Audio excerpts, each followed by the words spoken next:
A paz do Senhor a todos. Hoje nós vamos estudar a quinta lição desse trimestre, que o título é Libertos do Pecado para uma Nova Vida em Cristo. E eu vou estar lendo, irmãos, só a leitura bíblica em classe, porque é só um resumo, tá, da lição, para a gente não ficar perdido, porque a escola dominical, ela é uma sequência, então para quando voltar às aulas a gente não está perdido, então é só um resumo.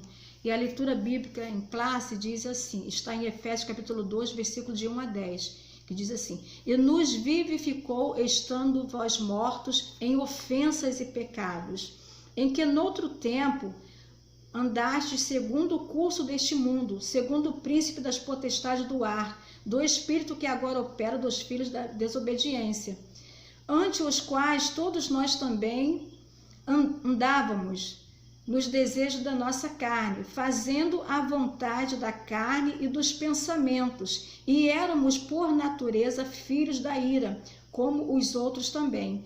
Mas Deus, que é riquíssimo em misericórdia, pelo seu muito amor com que nos amou, estando nós mortos em nossas ofensas, nos vivificou juntamente com Cristo.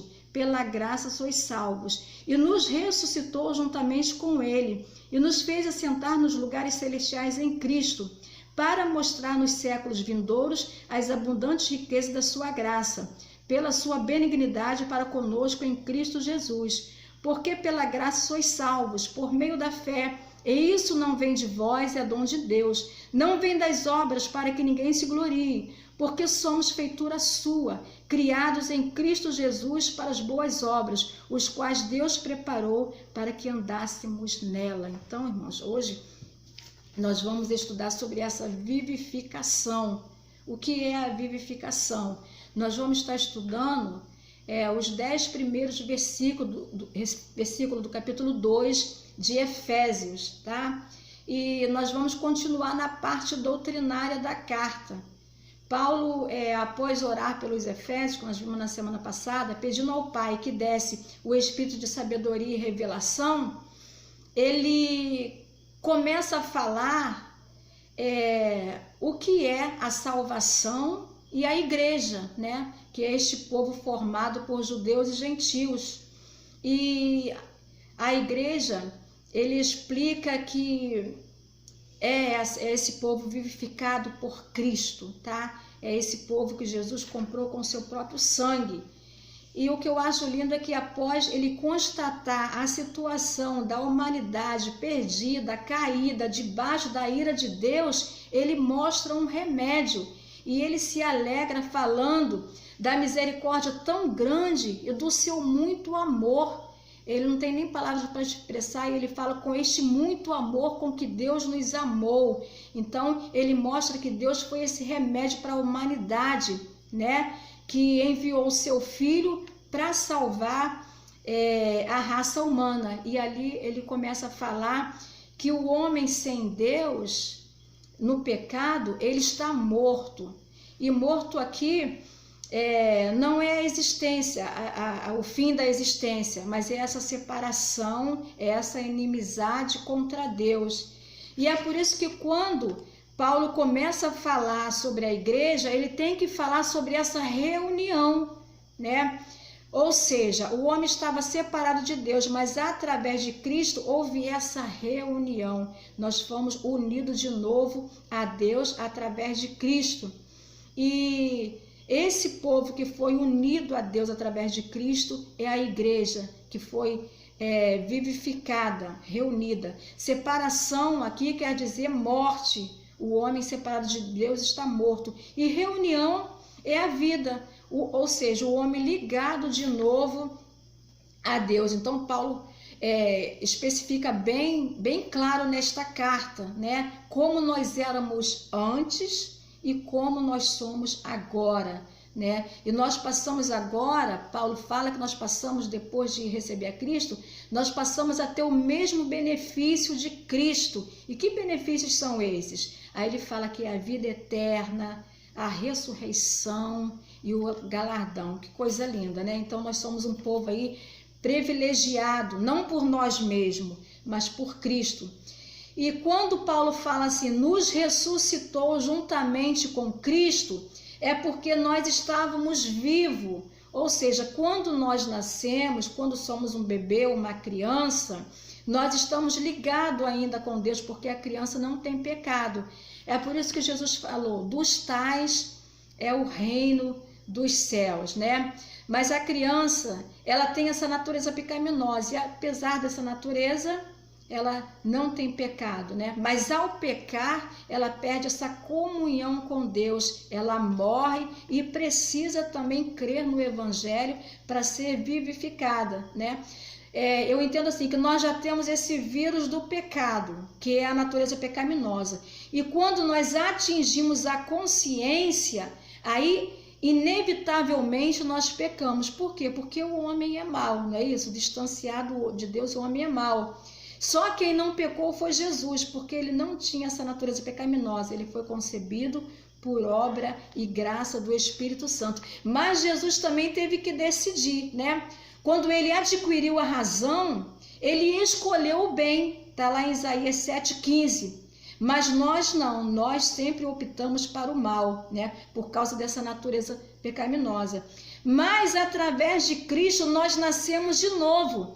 E na nova natureza, que é nascida de Deus, aí essa natureza faz com que nós optamos também para o bem e não para o mal, mas por causa dessa ligação de Deus conosco, do Espírito Santo, de Jesus na nossa vida, então nós optamos para o bem através de Cristo.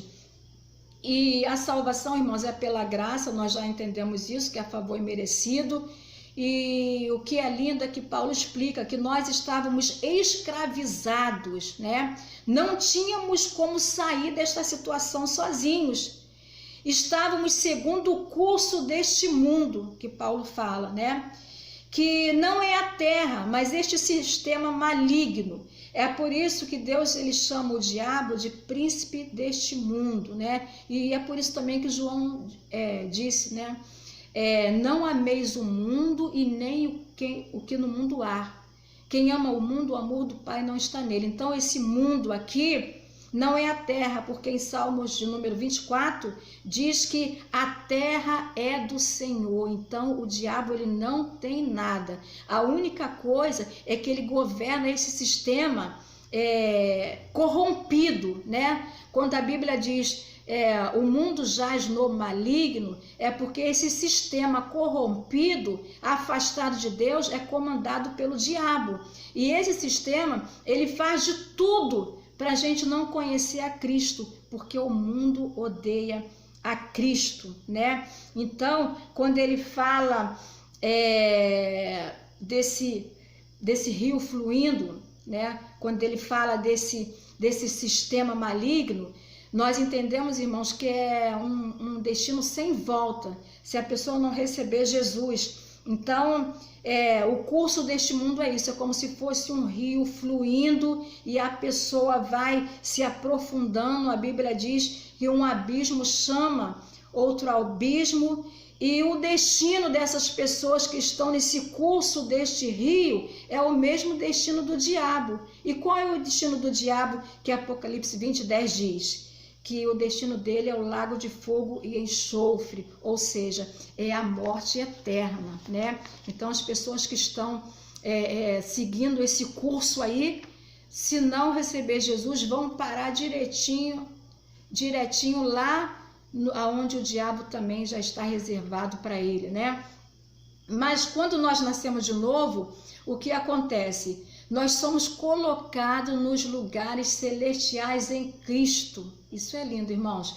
Ou seja, nós saímos do mundo e é por isso que nós somos chamados de igreja, que é eclésia, que significa chamados para fora. Nós somos tirados do mundo e colocados nesses lugares celestiais em Cristo.